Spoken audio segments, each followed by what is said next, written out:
سب سے پہلے سب دوستوں کو السلام علیکم دوستوں، اس ویڈیو کے اندر بات کرنے والی ہیں پاکستان کرکٹ ٹیم کے سابق کپتان شاہد خان آفریدی نے پاکستان کرکٹ ٹیم کے اوپنر بلے باز شرجیل خان کے حوالے سے بہت بڑی خبر جاری کر دی ہے۔ ویسٹ انڈیز کے خلاف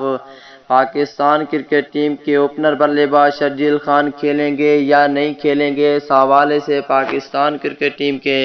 سابق کپتان شاہد خان آفریدی نے بہت بڑا مشورہ دے دیا ہے پاکستان ٹیم کے نیو چیف سلیکٹر محمد وسیم کو۔ آئیے اس ویڈیو کے اندر آپ دوستوں کو مکمل ڈیٹیل بتانے والی ہیں پاکستان کرکٹ ٹیم کے اوپنر بلے باز شرجیل خان کے حوالے سے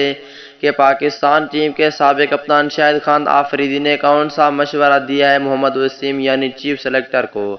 تو دوستوں، اور پاکستان ٹیم کے سچے اور پکے فینز ہیں تو اس ویڈیو کو لائک کریں، چینل کو سبسکرائب کریں، بیل آئیکن دبا کر آل پر لازمی کلک کر دینا ہے۔ تو دوستوں بڑھتے ہیں ویڈیو کی جانب اور آپ دوستوں کو بتاتے ہیں اس حوالے سے مکمل تفصیل، یعنی پاکستان بمقابلہ ویسٹ انڈیز ٹی20 سیریز کے لیے شرجیل خان کے حوالے سے۔ دوستوں، پاکستان ٹیم کے سابق کپتان شاہد خان آفریدی نے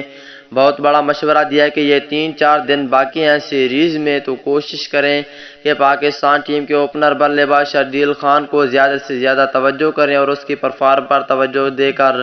پاکستان ٹیم میں اسے لازمی شامل کریں، کیونکہ وہ پاکستان ٹیم کا بہت ہی اچھا اوپنر ہے، اسے لازمی شامل کرنا چاہیے۔ یہ مشورہ دیا ہے، اب دیکھتے ہیں اس کا کیا جواب آتا ہے۔